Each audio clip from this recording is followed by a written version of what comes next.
Hello everyone, this is Dion Soul. I hope everyone is doing well, and today, as you can see, we are currently sitting at runway 6 at the hold short line, and we're going to take off and head towards Mammoth Mountain. And the reason why we are in the G1000 or the G58, yes, we do have a G1000 right here, but in the G58 is because we are doing another mission generator flight, which what that means is we are hauling 44 kilograms of whiskey. We're doing a whiskey run. So we're gonna do this risky run to Mammoth, and you gotta give those guys a bunch of alcohol, you know, that are skiing on the mountain there, because it's getting towards that time of the year. Actually, I don't think the weather is cold enough for skiing yet, or the had an opportunity to get set up for it, so we're in the preparation stages. So contracted to haul 44 kilograms of whiskey, so that's what we're gonna do. So anyway, let me get set up here and get everything ready to go, and we're gonna make that happen. And I put in a flight plan with I basically created my own flight plan with Little Nav. This will be an IFR flight, or I'm sorry, a VFR flight, not an IFR. And just created my own flight, and we're just going to hug the mountains, and we are going to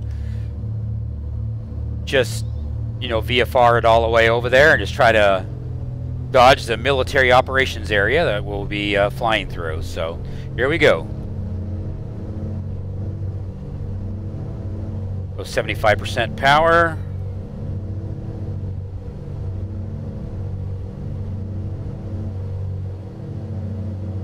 And we are just getting in the air.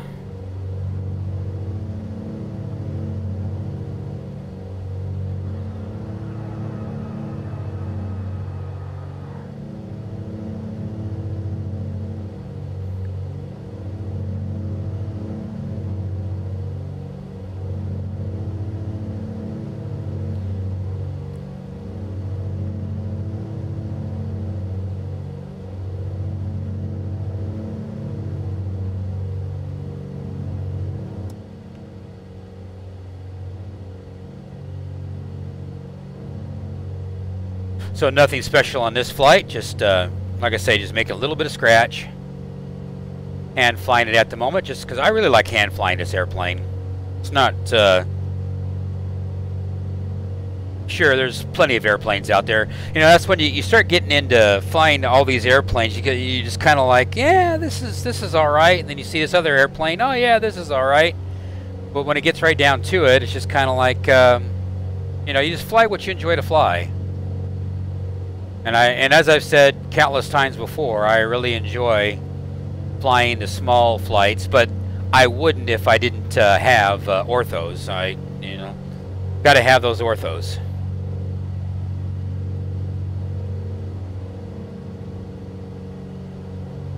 I see the Bitchy Betty up there is telling me that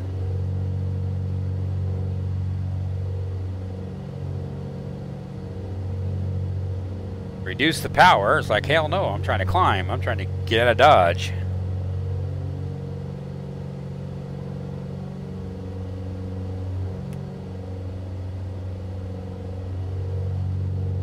We'll go ahead and get our autopilot going on here, heading to our destinations.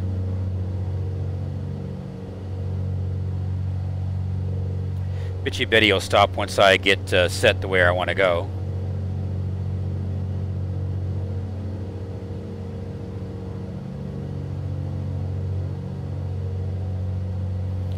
Also, just trying to see if the stream is holding up, which appears to be, so which is good.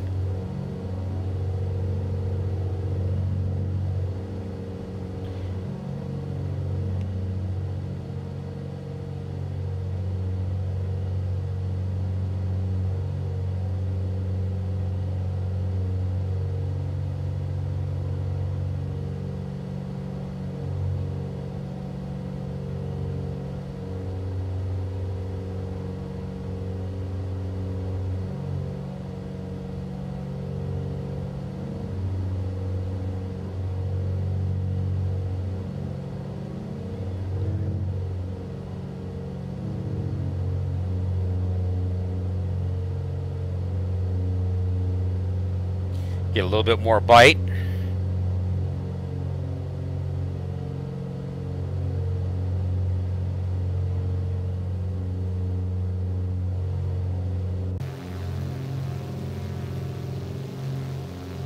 Guess I could go ahead and get rid of the bitchy buddy.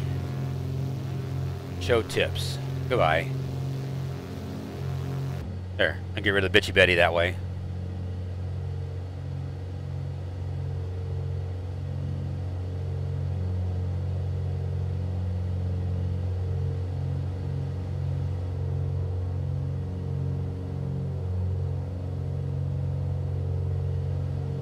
Nothing but the high desert.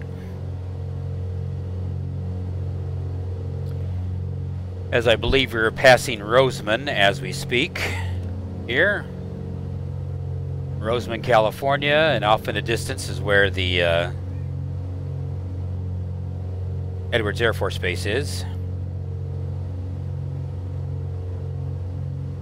It's going to take us up to 8,500 feet, so then that way I don't want to go very high. If I really want to be sneaky, try to stay 1,000 feet above.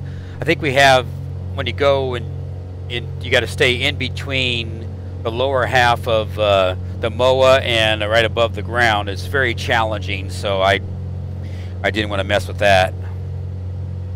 But if you have like 1,000-foot window between the ground and the start of the MOA, so I just figured, we'll just pretend that the MOA we're passing through and they're fully aware that we're passing through their airspace. Saves a lot of headaches.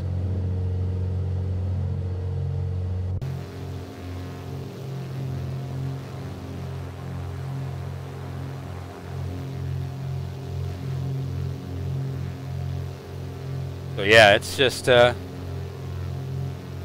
think that's Willow Springs right there. Now that I think about it, that's Willow Springs right there. Kind of cool. Willow Springs Raceway, Roseman, California.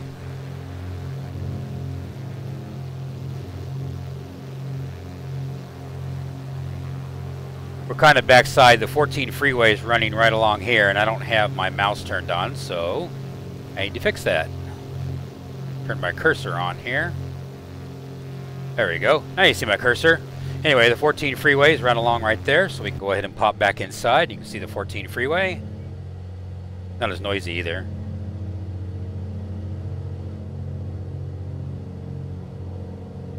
We're on the west side of the 14 freeway, and like you saw earlier, that was Willow Springs. And we are at 8,500 feet, so now we're going to start tuning the airplane out. I'll keep the landing lights on just for safety. Not going to hurt anything, my opinion anyway. And what you see coming up right there, I don't have them. There is a mod that you can download that actually places every one of those, because those are all wind generators, or windmills. And unfortunately, I don't have that mod because that mod was a situation where it would just kill my PC. And I don't know how it works with X-Plane 11.30. But that's what those are, is all places for where the windmills would be generating power, which is cool.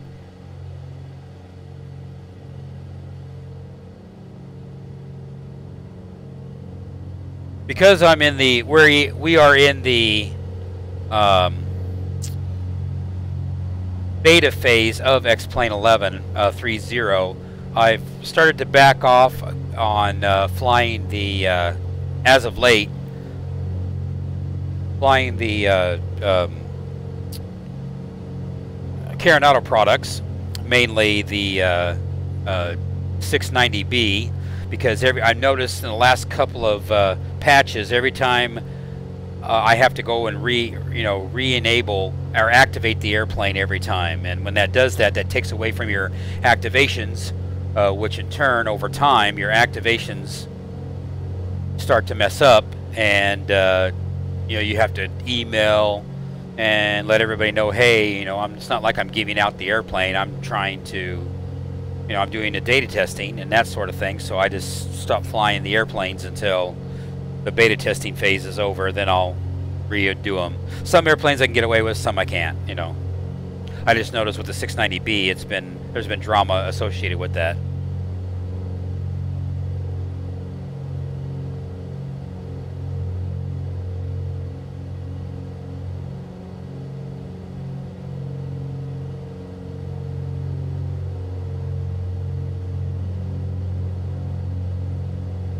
Take a look at my head temperature here. Make sure my head temperature is looking good.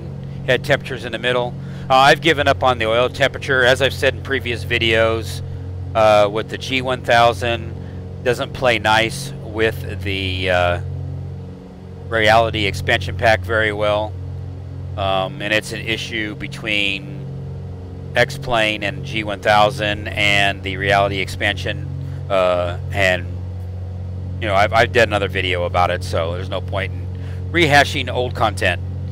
So that's, I don't even care anymore. It's just like, yeah, the oil's fine, even though it's going crazy here, but as long as my head temperatures are staying, you know, in the middle, then I'm good.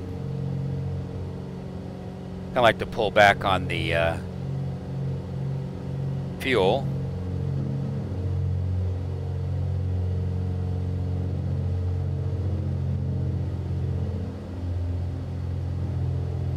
We'll get right around 2,500 RPM.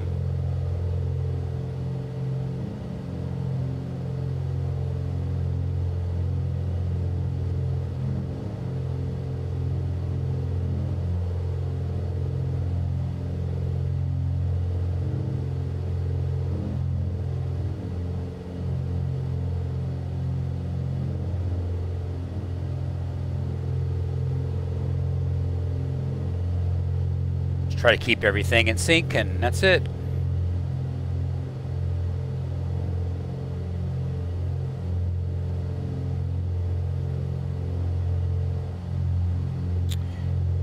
So, there we go, on our way.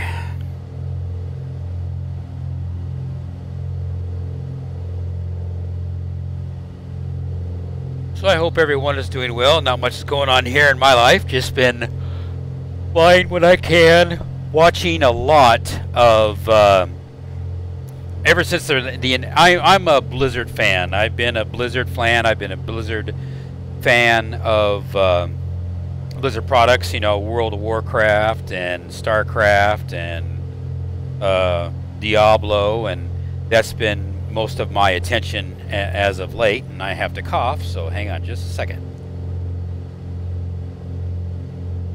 There we go. Anyway. So I've been watching a lot of videos of fan reaction, people's reaction, the way the business is going, and that sort of thing for Diablo. It's just been nuts, to say the least. And you know, it's just sad to see. And then what has happened today, as of this post, the 15th of November. Is that now there's been some rumblings that, well, actually from the developer of Diablo 2, which is Blizzard North, which used to be Condor before Blizzard bought them and became Blizzard North. Dave, I forgot Dave's last name, but Dave the developer, we'll just leave it at that. I was watched a video here about an hour ago of them talking about how Activision is slowly getting rid of the old guard. I mean, Chris Metzen is gone, which I think he may have left on his own, just that he wanted to do something else with his life, which is understandable. But Mike Morheim was the one that really shined the light that he was kind of asked to leave, and that's why J. Allen Brack is now in charge of Blizzard. Is that they are slowly, changing the business to fit what criteria that Activision wants, and it's sad to see. I thought there was a clause, and maybe the clause in the contract or the buyout is expired. I don't know, but you know, there's a lot of conspiracy theories rolling around that Activision wants to change the direction of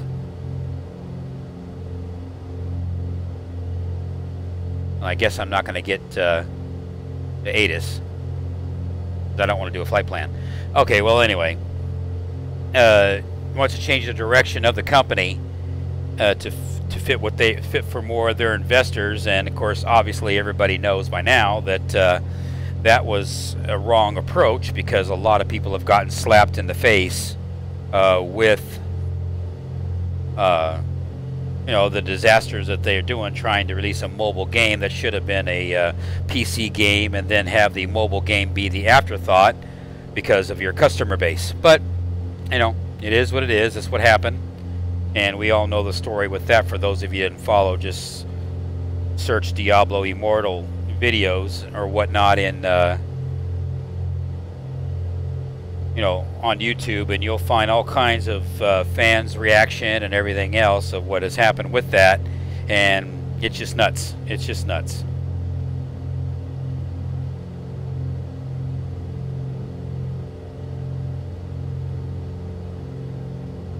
So anyway, we're just kind of moving right along here. Not really much more to see, unfortunately. This is one of those boring flights.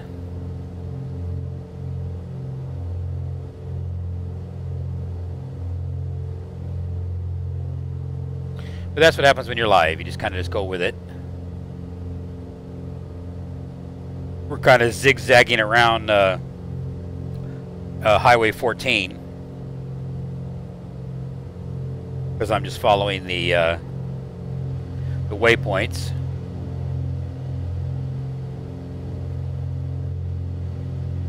Trying to stay low as I can.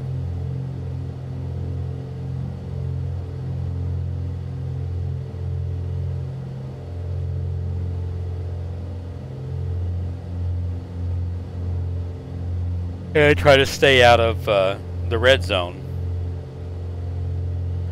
There's Mr. Donald.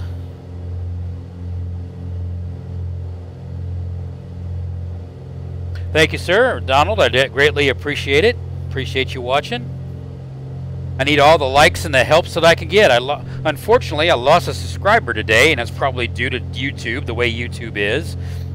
Lost a subscriber to, I don't know why, but I was at 166, and all of a sudden, you know, I went down to 165. I'm like, well, what the hell? But it is what it is. But Donald, I definitely appreciate you stopping by, saying hi. Enjoy your shopping. I'd like a new computer, I'd like a new video card, you know, and motherboard, CPU, memory, you know, things like that. That'd be nice. Kind of leaning towards the AMD, what is that, 2700X?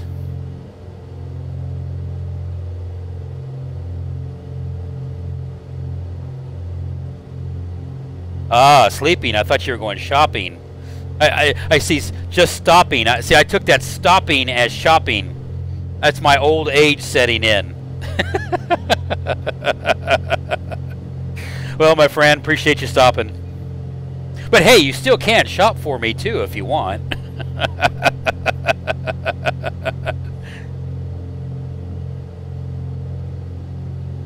Yeah, exactly. Yeah, I just thought I'd have fun and just figured, what the hell? Just go ahead and just stream a quick little video delivering this whiskey to Mammoth Mountain. You know, they got to have their alcohol, so that's what we're doing right now. We're just doing a load of whiskey, 44 kilograms of whiskey. But you have yourself a good, yeah, no sleeping for sure for me.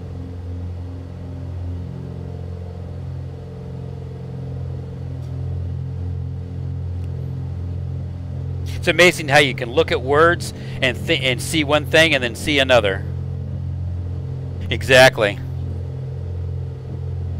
A legal moonshine runner. But yeah, it's kind of funny because that's what it said. It said, yeah, it says deliver 44 keg or kilograms of whiskey to. So hey, why not? I don't mind delivering alcohol. I don't drink it myself anymore like I used to, but that's okay.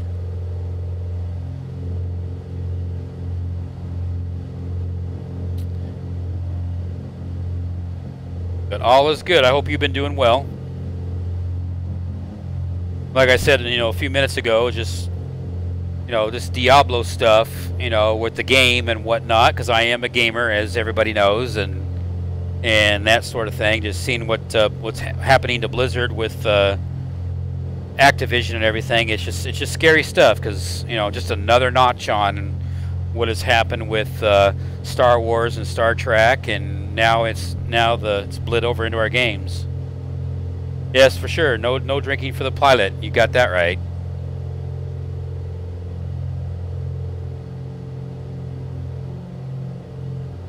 So it takes it up to us. So for us as consumers and creators to create our own content and to basically pick up the slack or pick up the you know, what our beloved franchises are not doing anymore. We just do it ourselves. To hell with them. That's the way I see it.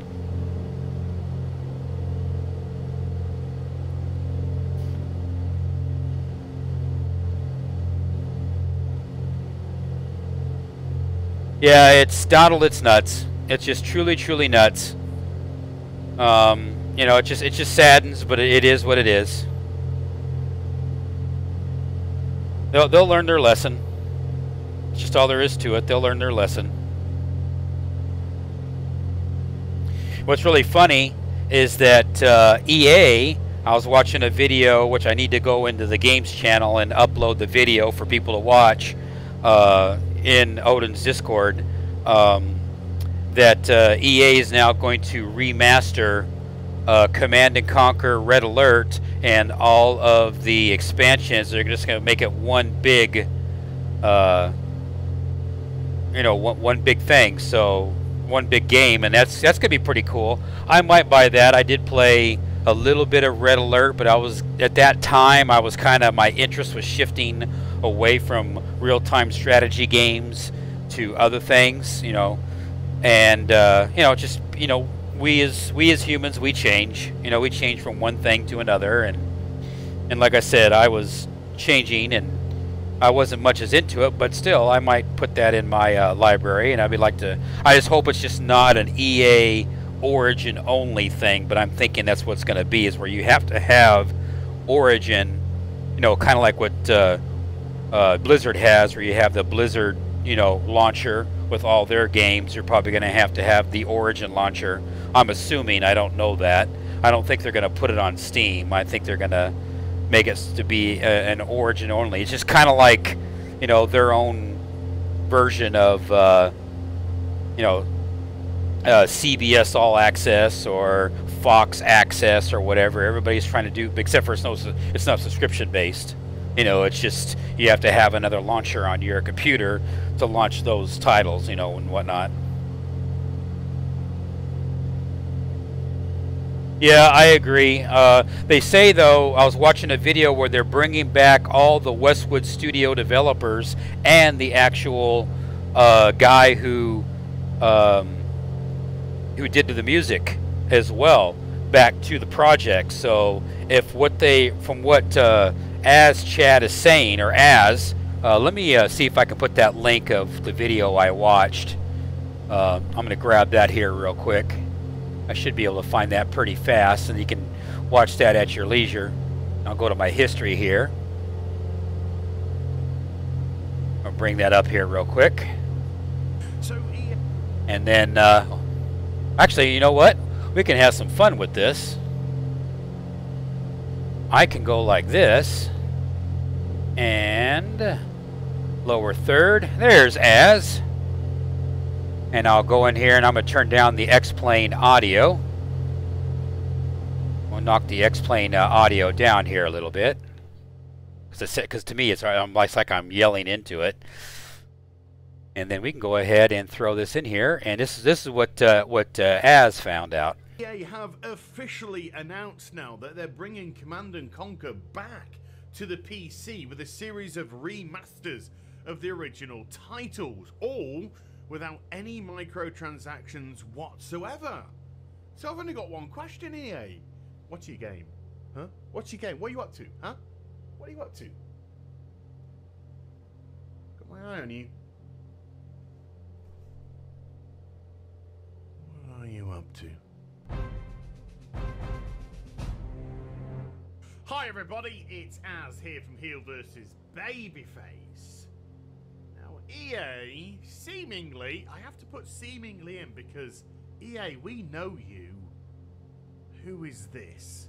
Who is this I'm talking to? This isn't EA. Anyway, EA seemingly did something rather nice yesterday. After teasing bringing the Command & Conquer series back last month, I think in October, they officially announced that they are with a series of remasters for PC. Not for mobile, for PC. And so Jim Vasella puts this post out on Reddit and he says, "Today, I am thrilled to tell you that we're going back to the beginning when we weren't a horrible, scummy company." Yeah, Jim? Okay.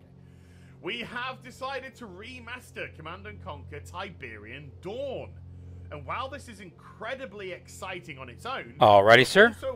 You take the care. community is I'll just let it roll until it ends. Universe. You take care, my friend." Me, Jim. That's me.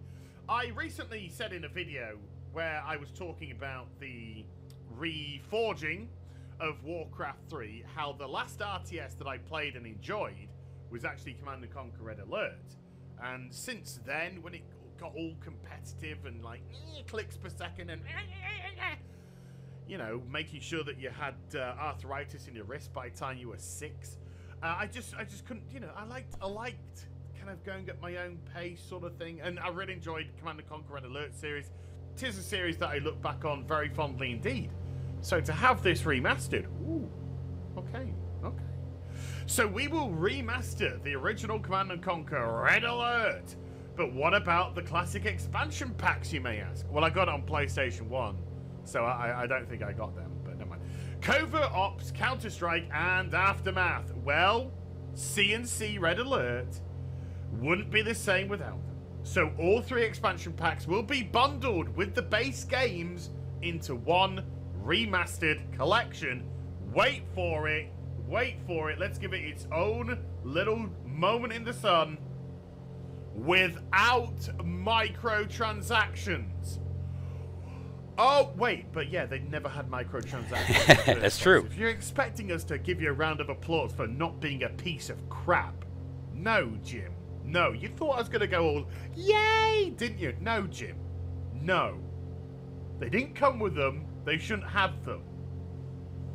That's just like saying, hey, we're not going to murder children today. Woohoo! It's just like, well, that's great, but tomorrow you're going to get back to murder. Anyway, so he goes on to talk about, well, you know, you may be a bit skeptical about how we're going to bring this back. Yes, EA. Skeptical doesn't quite cover it. Sunshine. Oh, my lordy, skeptical. It's like giving Hannibal Lecter human brains and saying, would you mind just having a look at all of these? No eating. No eating. Just have a little look at these and tell me what you think. Come back and he's just there like that. That was lovely. Okay, so what they're going to do is they're actually going to bring the original developers who worked on these titles back to work on the remaster. Yeah, that's good. They go under the studio name now of Petroglyph, but of course they were Westwood Studios. Back in there! Westwood Studios. Awesome studios. And awesome, so awesome they'll be studio. passing it to them, and they will be making them. So we have this post by Joe Bostich, who was actually the head at Westwood, and he goes on to kind of give his memories like the god, and all that about how they are going to proceed, and also about their dealings with the Command & Conquer franchise, how it started off that they wanted to make it a fantasy franchise and not, you know, the war franchise that it turned into. So, we get to this paragraph here. I think this is an important one to have a little look at. So here we are, 20 plus years later, and EA has reached out to us regarding Command & Conquer. They had decided it was time to revisit the original Command & Conquer games to give the fans what they've been asking for. No, they didn't. No, Joe, that is some good PR, mate, and it's also a crock of shite. No, they didn't. What happened was E3. That's what happened. Absolutely. When EA came on the stage in front of their fans, who were waiting expectantly to hear some wonderful news, and EA just went, excuse me, we got shareholders we need to talk to. Shareholders, we're gonna take a beloved franchise, look at them, look at their little faces, spitting on them. Look, they don't even move. They don't even move when we spit on them. We're gonna take their beloved franchise, Command & Conquer, turn it into a mobile cash grab. Yeah, that's for sure. Oh, we're gonna make But I didn't bite. much money. We're gonna make so much money. Invest today in EA.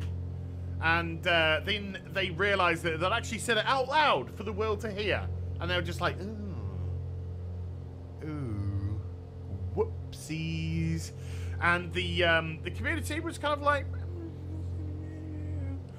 and then everything else seemed to fall apart as well. Woo! With Battlefield 5 and everything, and EA suddenly realised that they were in And yes, I do massive have a trouble phone. because their IPs were falling to pieces. Blizzard. Because all they tried to do was screw people out of money. Battlefront 2, Command & Conquer, Battlefield 5. Deal with it or don't buy it. Okay. And then they turn around, all right, we won't buy it then. Oh, shit. So, yeah, so that's great. I went off on a massive rant tangent then, but there you go. Petroglyph has many former Westwood employees, and it is a perfect fit for bringing the original Command & Conquer games back to life. Back to reality. That is such a good song, by the way. I'm excited to revisit the original Command & Conquer and Red Alert for our legacy fans, along with introducing the game to a new audience, turning buyers into payers. Not with this game, because no microtransactions. Our battle plan mission is to remaster rather than remake the original Command & Conquer games. That definition is a little fuzzy around the edges, and that is where you come in. Okay, so this is a remaster, not a remake. Does, when I say scare me a little bit, I mean a remake actually might be more scary, because you're taking something and then completely tweaking it around. The remaster might be what Warcraft 3 is essentially doing for the most part, although they are making a few tweaks here and there, which is placing brand new skins, brand new textures, shading, shadows, buildings, yada yada yada, on top of the originals, and then ultimately letting things play out how it does. Also, before we get too excited, this is a project which hasn't even started yet. It's an announced project, but it hasn't even started yet. So we are really at the chalkboard stage, or the whiteboard stage, if you look at my thumbnails. We're at the chalkboard stage where nothing has been set in stone. So the final paragraph goes on to say, I'm looking forward to re-engaging. Hey, let me blue this up for you people. Let me blue this up. And not in that sort of a way, in a actual colour sort of way. I'm looking forward to re-engaging with the fans of the series as we bring the Command & Conquer franchise back to its roots of easy to play, difficult to master. That's a great line. I like it. It's like chess. Easy to play, difficult to master. We're eager to provide an experience that takes advantage of enhanced connectivity, graphical features, and other technology improvements that weren't around in 1995. As we begin to craft the plan that will kick off the development phase of the project, I'm eager to hear what else fans are looking for. If you could turn back the clock, what would you have wanted in the original Command & Conquer games? How true to a remaster should we adhere to? What modern improvements can be added without devastating the core game? Balance changes. We will be starting development soon, so now is the time to let your voice be heard. This is good stuff from Joe. This is really good stuff. This is legit stuff as well. This is, you know, clearly coming from somebody who knows the series and says to the audience who love the series, you know, what exactly are you looking for?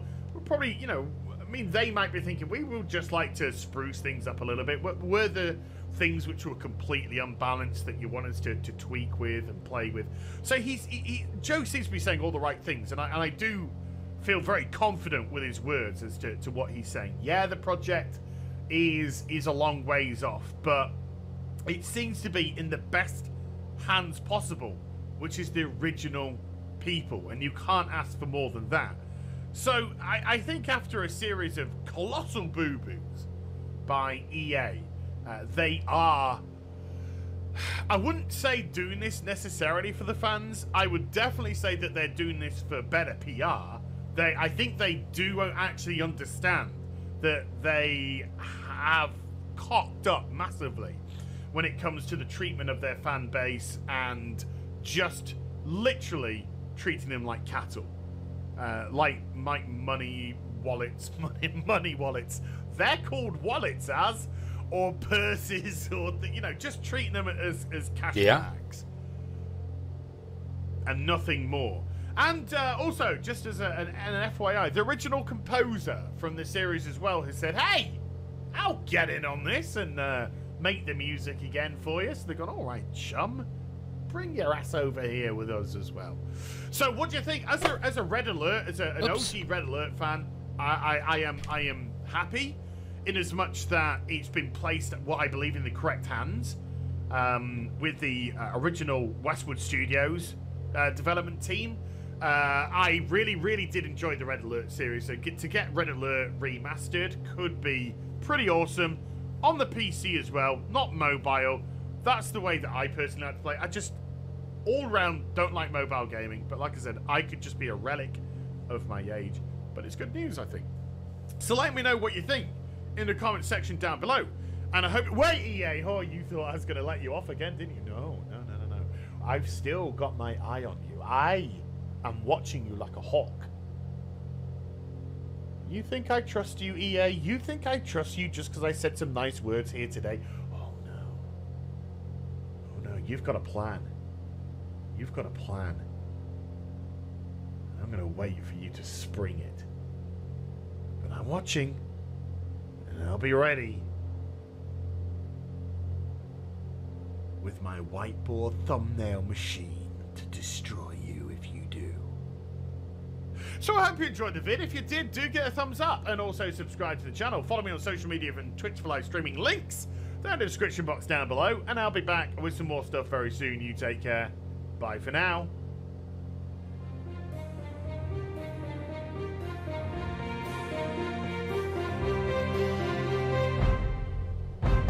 Yeah, this is good. He always has been.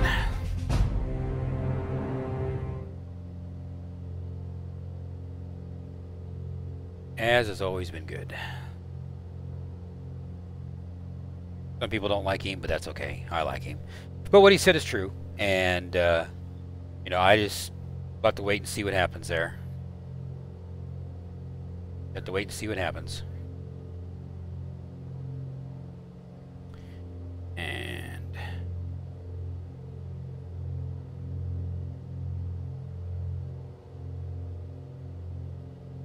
And looking over.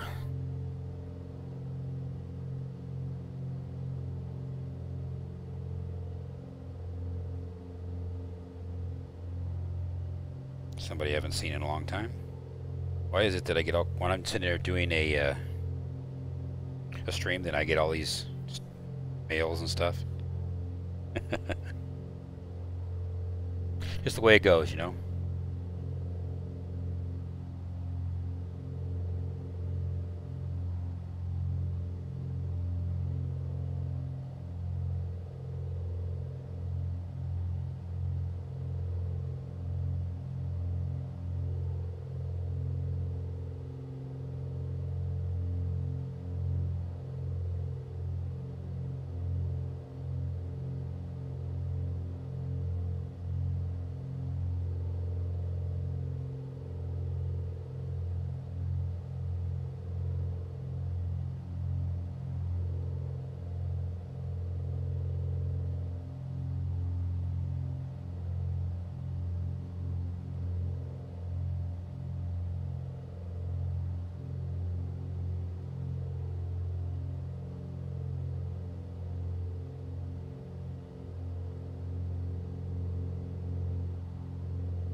I see somebody popped in to say hi. Hello there. How you doing? Slowly working my way towards Mammoth Mountain. We're doing a whiskey run. According to my mission generator here, we got to deliver 44 kilograms of whiskey to Mammoth Mountain. So I guess the skiers need some alcohol.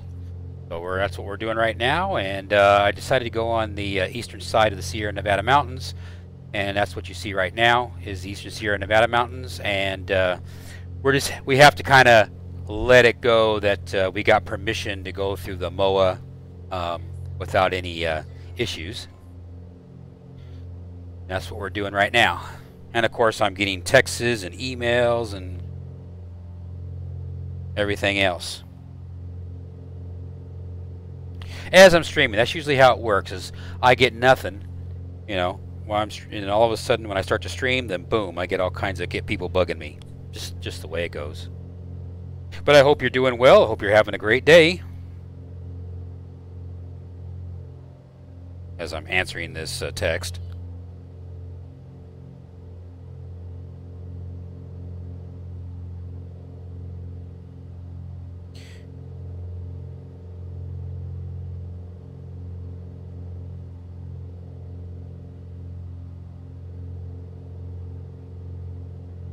Okay, that's out of the way. Yeah, I just added a little video regarding Command & Conquer Red Alert, as that Heal versus Babyface was talking about it, and then it's like they're going to redo, Electronic Arts is going to redo Command & Conquer Red Alert, and so I just played before you came on the video of what Az said about them, because I didn't even know anything about it, which is cool. I think some of these companies are starting to realize that, hey, the people that give us money are starting to walk away, and the people that they're trying to cater to is not doing it for them. So now they're kind of backing off and starting to realize, hey, you know, we don't want to piss off are true fans that bought our products, you know, the older fans back in the day. So it's kind of funny. But anyway, like I say, we're currently in the middle, back to the flight. We're kind of in the middle of nowhere right now. Trying to get a bearing here. We are coming up to 026, which I believe is Lone Pine, California. And that's in front of us here a little bit. It's kind of out there a little ways. We're kind of out of line of sight. And we're just following. I made up a flight plan using a little nav to basically just make up a bunch of stuff and then go from there.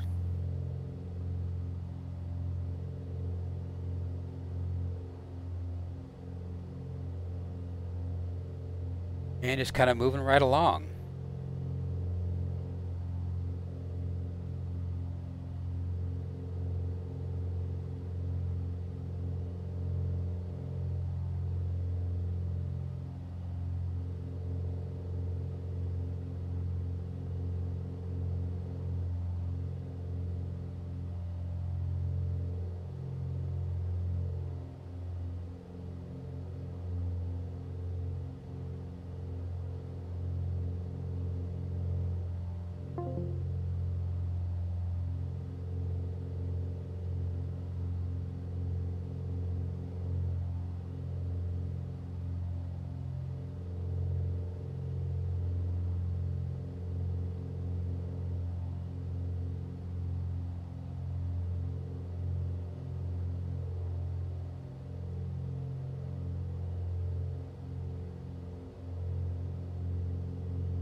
Take a look outside. You can see a lot of volcanic activity here on the eastern part of the Sierra Nevada mountains, which is really cool.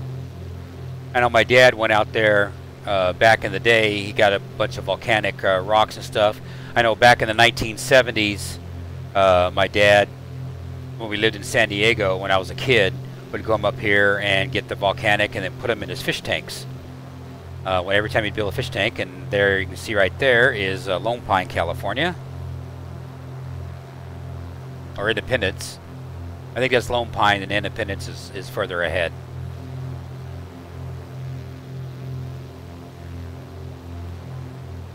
And but yeah, it was. That's about right too, because you could see right here. You could see, you know, when you're going up to 395 right here, because we're at the 395 point already anyway. And when you go up to 395, you can see this, all this, you know, the hangars and stuff. It's not very big, as you can see, not very big at all. But Lone Pine, and then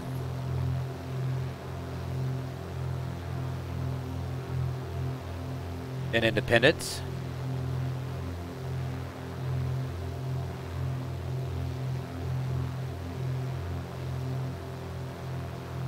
We actually have an airplane at 4,000 feet, it says, and I don't see it.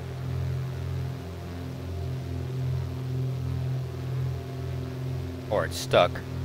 Could be stuck. But the geography is quite cool. I like it.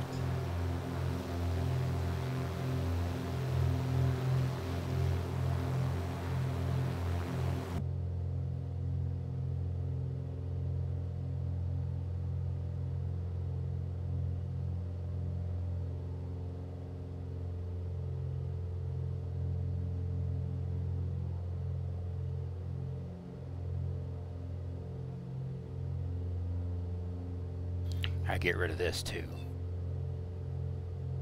Every time you reset X-Plane, you got to get rid of things that don't mess up your videos any more than necessary.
and a lot of these guys are flying. They've been coming forever, but if you've never been to Dead Cow, High Sierra Flying, we try to have a pilot meeting every morning about 9 o'clock around this little fire. Right? We got all this wood. I don't know why we're huddling around.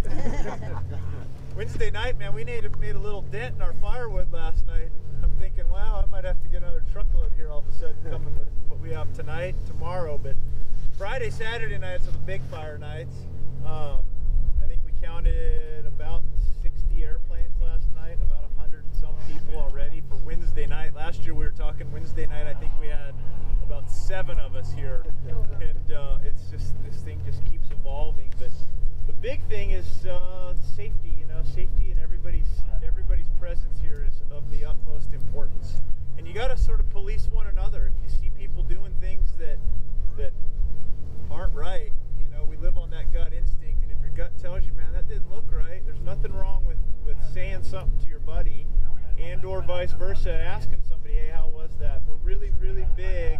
Nowhere in the world do you go in and it's right traffic for both runways, but we made it that way to keep it really simple for a number of reasons without going in depth. But right traffic, just depending upon what the wind direction is, it keeps you here in just a nice clockwise flow. You can go all the way around. We got somebody usually on the radio when it gets busy, letting people know that if we're going to switch directions, giving you a good advisory. But big cub, or big space, big area, big pattern. There's no sense flying this tight little pattern because we spread out. It's all about see and avoid. Who you are, where you are, that's it. We don't need to be carrying on all these big conversations, and it's going to get really, really busy. And so, you know, we've got our published, we try not to fly over camp for obvious reasons. It's a big pattern. We always use the runway. We always, all of us have these aircraft we can punch power and get out of here in about 50 feet. But because of the mass and because of where it is and past history with various fly-ins, it's incredibly important that we always use the runway. It's also really important, we're probably going to have 50 to 100 kids running around on bikes here come Saturday. And it would be really, really great if you can help your neighbor push out at least to the porta potties and then taxi out. Watch where you're doing your run-ups and dusting people. We've been doing run-ups down here, Dustin Toby's camp. You got a whole lake bed to get out, go do your run-up and warm up. But I just can't stress, you gotta use the runway. Land and take off on the runway. When you land, you can obviously make a quick turn left or right to get over here. But use that runway, right traffic all the time. You guys all know the frequencies. Once you get, people always ask me, what's this 360-180 line that we publish? Well, 360 is north, 180 is south. If you're a 5-mile radius to the lake bed, we're all here on 122.725. But when you get beyond 5 miles east, then you can change over to the 4 fingers or whatever frequency you want, which would be the 12340. And if you're west of that 360-180 line 5 miles, then you can go 5 fingers, 1, 2, 3, 4, 5, or whatever frequency you want. But we're just trying to keep it real simple here at the lake bed to just make it as easy and as simple as possible, because there's a lot of people that come here for the High Sierra Flying as their first off-airport experience. And like I say all the time, man, I'm chewing my fingernails all the time on just safety is incredibly important. We had a situation our 3rd year, I hate talking about it, but I always do. Everybody knows about it. To this day, I still talk about a mid-air collision that we had. It could have been avoided had we used the runway. Instead, we've got 150 people eating breakfast, 1 guy departing, 2 guys doing a run-up, and this young kid with this aircraft decides to make no radio calls, push power from the run-up area and go straight across the runway and up into his buddy on the downwind traffic. Next thing you know, I had paper mache falling to the ground. Long story short, that's exactly what happened. There were 2 airplanes in the sky and they both ran into each other because they had poor communication, they had poor pattern work, and they were just doing stupid things. And so bad things happen when pilots do things that aren't expected, and so do the expected. It's a big right traffic pattern. It's really simple. Yeah, they're talking about Dead Cow right now, so I'm watching that. I didn't see this video. So those of you that are nose That'd be kind of cool to go up there and check that out maybe think about one day. Track, maybe landing a little bit long.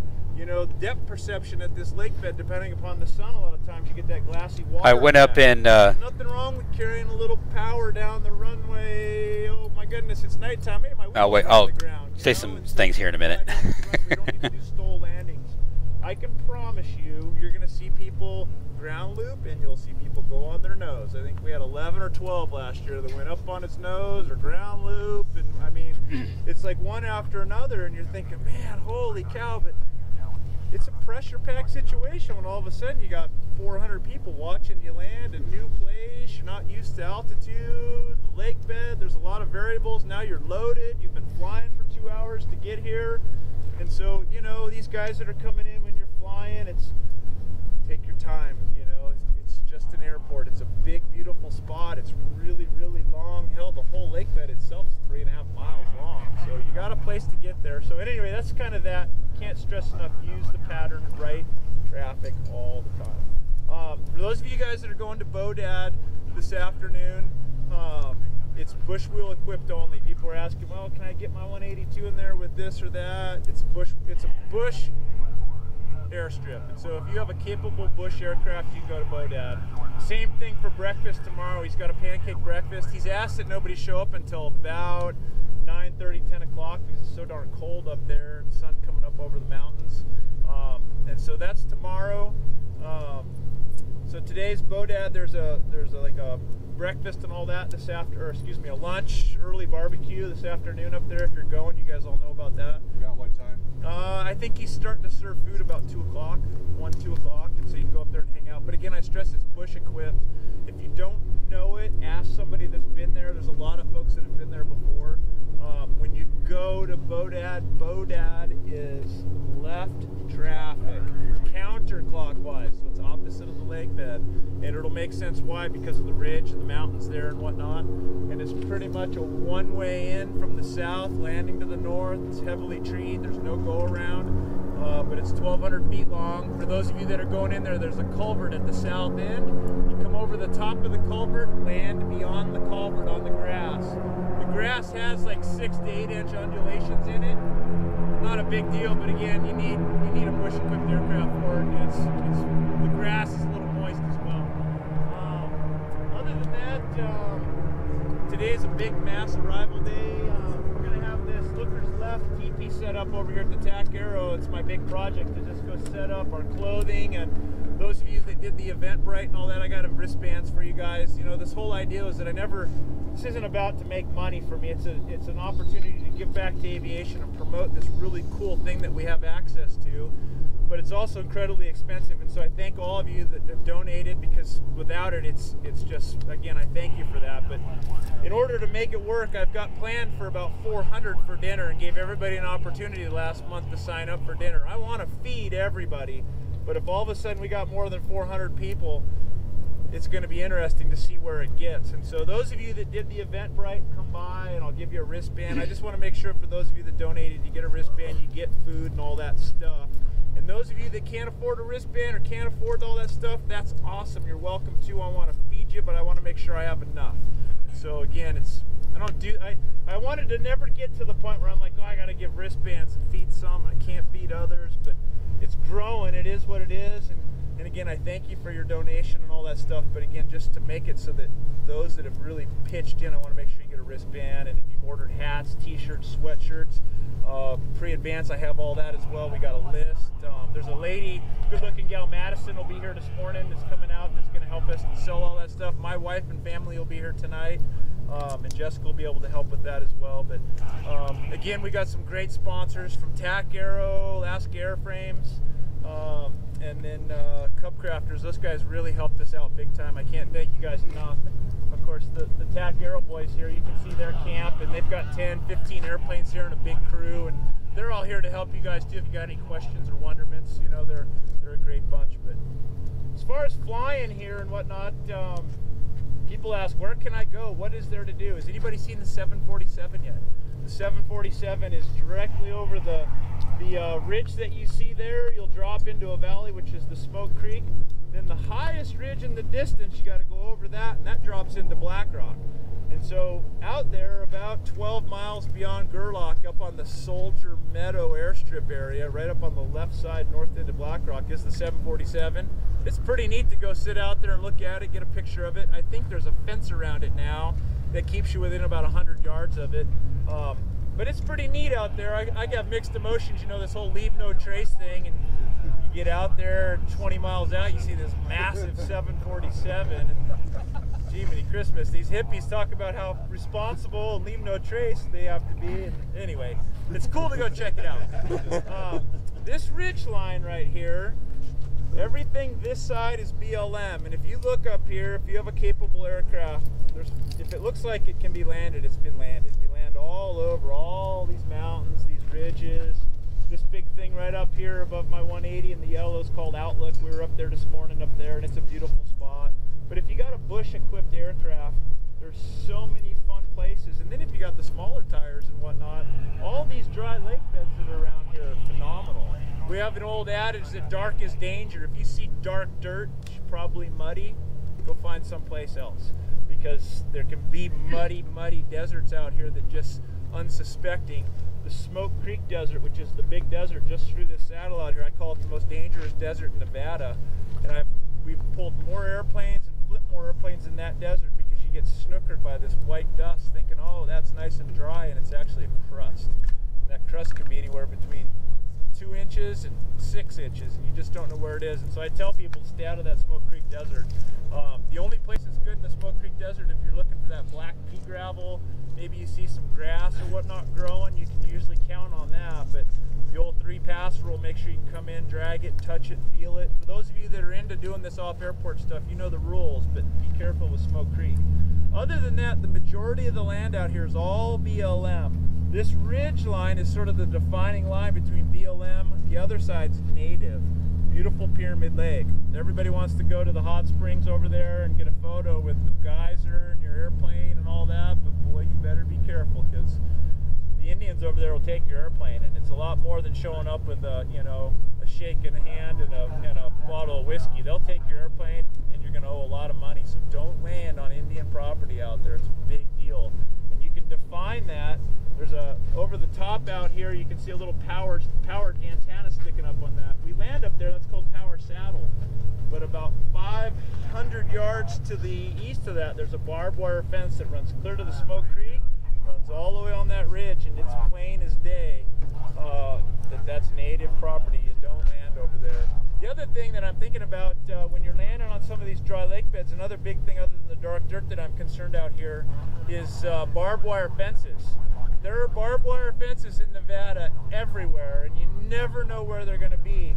And so when you come in and fly some of these drainages and or lake beds, the 3-pass rule, you got to have it apply on all aspects, man. You do your flyby and look at it. Okay, where am I touching down? Where am I going?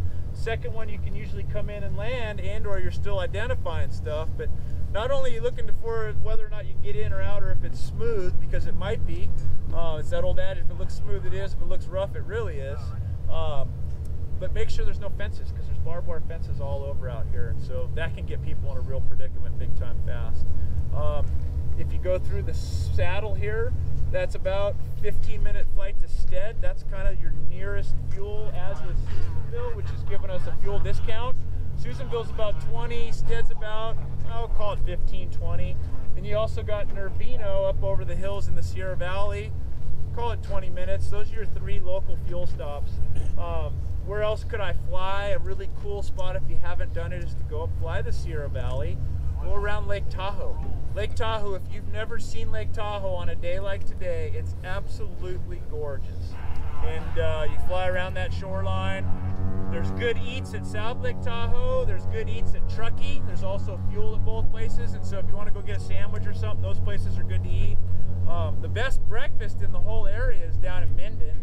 If you fly from here to Minden, they've got a great breakfast at the Tail Dragger Cafe. It'll probably take you about 30 minutes to get down there.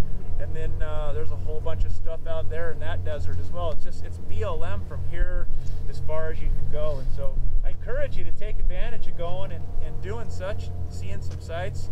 I stress, if you haven't seen Lake Tahoe, it's absolutely gorgeous. And then the Sierra Valley as well, it's pretty incredible.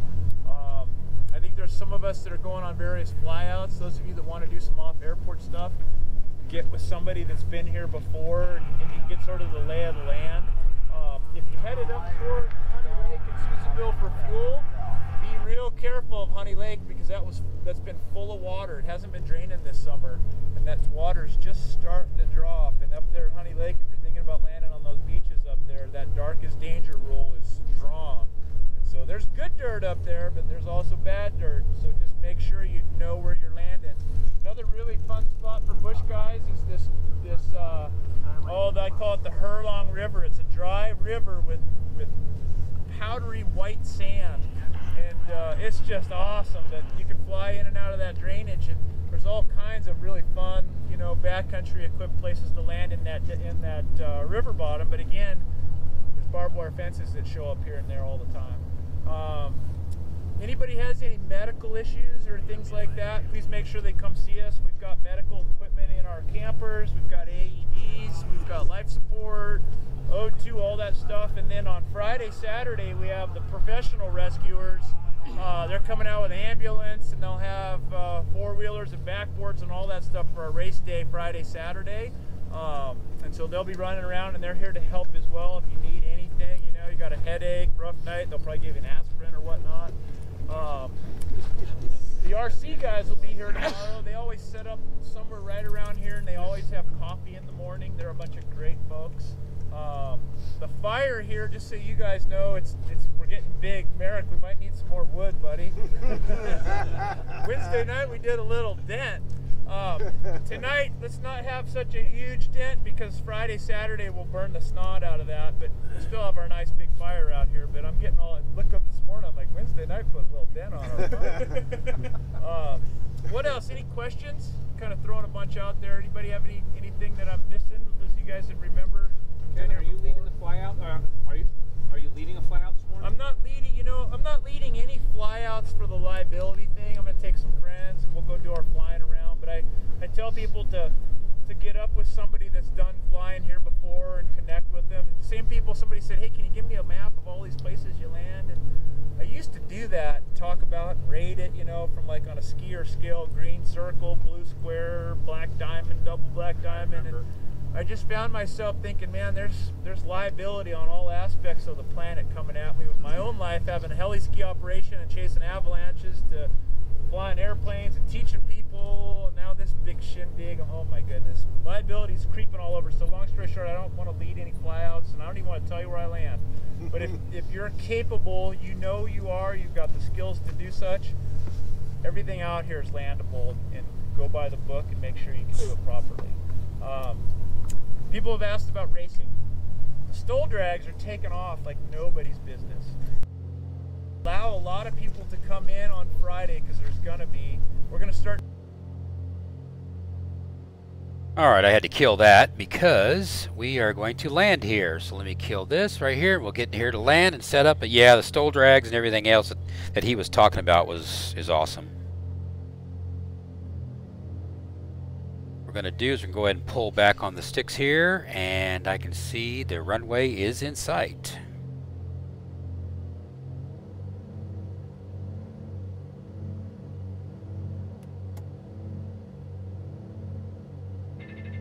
My plane.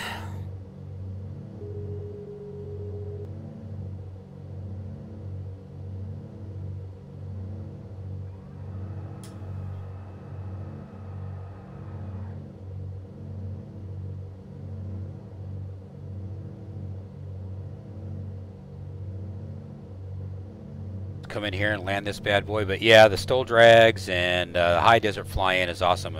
And from where I'm at right now, I'm not that too far away.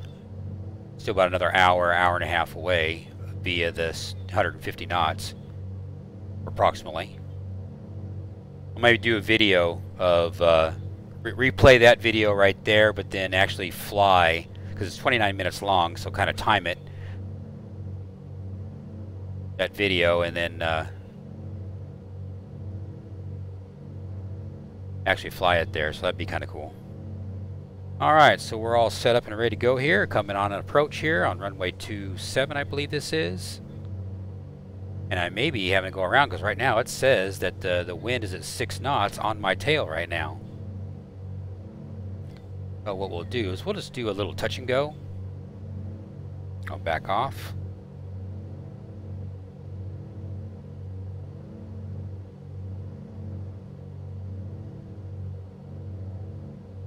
I do have a bit of a tailwind coming in here on a tailwind right now.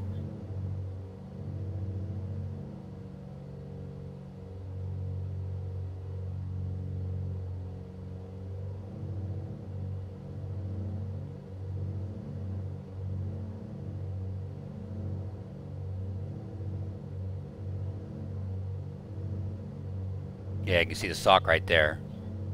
So we'll just do a little touch and go. Let the airplane just settle down. Pull back, pull back, pull back a little bit. Get to my comfortable spot, which is just to the left of the center line. Do a little touch and go. There it is. You hear that little bitty touch right there. I'll go ahead and put some power to it, get it back up. Now we are back up. Control my rate of climb, full power. Then we will go around and we'll land it properly. Hit the brakes, tap the brakes to stop the wheels from flying or zipping.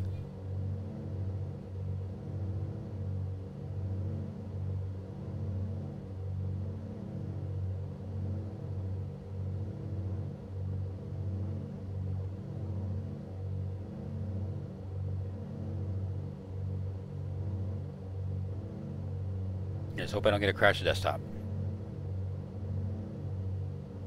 Heard that pop right there.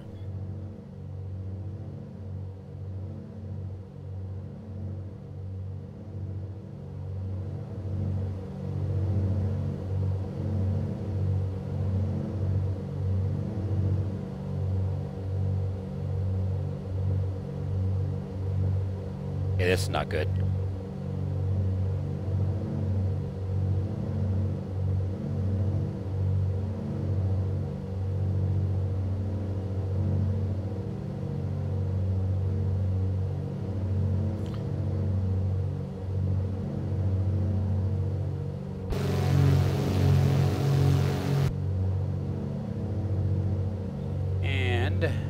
Mammoth is actually right in front of us, but you can't see it very well.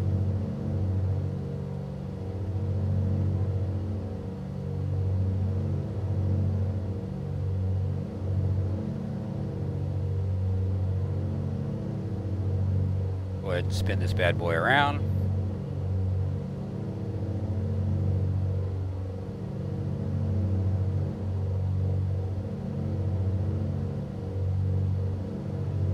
Follow the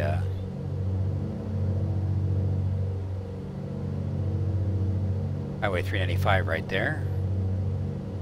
And it's concerning me. I'm afraid it's going to crash the desktop at any moment.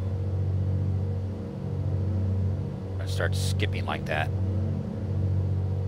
I don't know if it's trying to load tiles or what it's doing.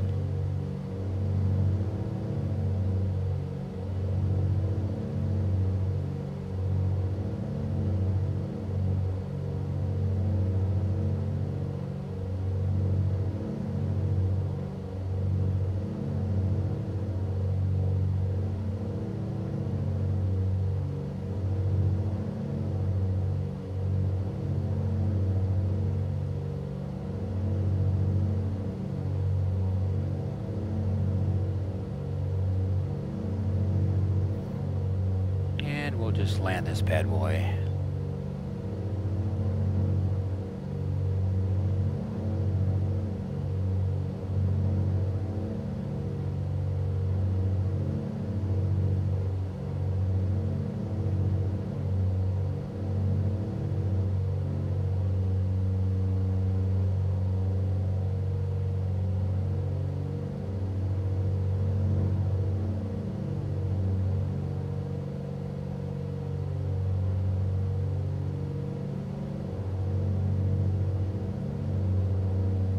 Everything's all set and ready to go. Everything's in the green, so we should be just fine.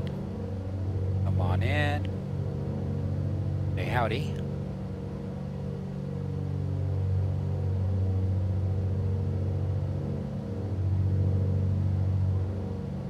Little bit of right deflection there because the wind is at us a little bit.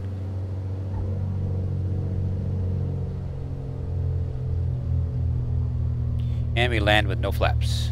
Now I'm basically just using the flaps to slow me down. Keeping the nose down. Pushing forward on the yoke a little bit.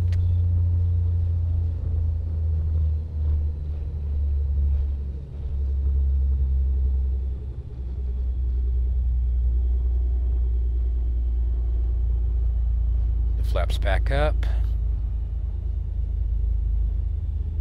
Take this exit right here. Toe brakes are a little sensitive. They like to jump left and right. I'm going to play around with the sensitivity of the toe brakes. But we are on the ground. And my touch and go was better than my actual real landing, but oh well. Landing lights off, strobes off. Pitot off.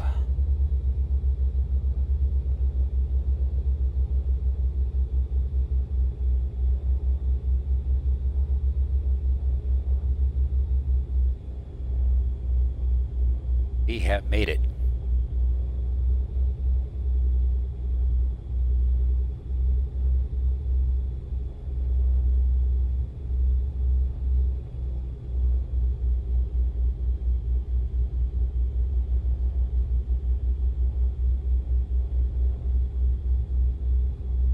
I think I'm gonna make myself something to eat.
Close enough.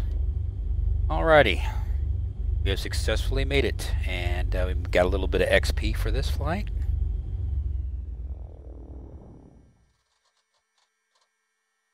And we successfully made it on the ground. Yay! That was a 2-hour flight. Craft Baron 58, blah, blah, blah. Yada, yada, yada. All is good. Very good. Like I said, we'll have to do a video going to Dead Cow. I'll probably, it's going to be a very, very slow flight. Do it in Dead Cow because I will probably take the Eurofox, and I'll have to do some modifications to the Eurofox, but take it to Eurofox because that's what that's for. It's for bush planes and stuff. So we'll have to do that one day. But anyway, I definitely appreciate you guys watching this flight here. As you can see, the Baron 58. We'll go ahead and turn everything off. And very nice little airplane. And then we can go ahead and look at our, yeah, we're doing over here. We got 2.2 hours. We got 1 hour and 2.2 hours on the airframe and 1.28 minutes on at least the left engine anyway. Everything looks good. Oil looks good. Everything looks fine there. Right engine, everything looks normal.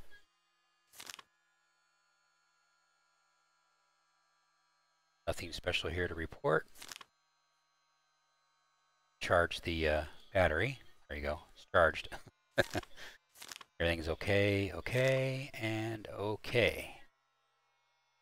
Go ahead and do the walk around. Actually, this is the post-flight around. And temperature is going down on the pitot tube.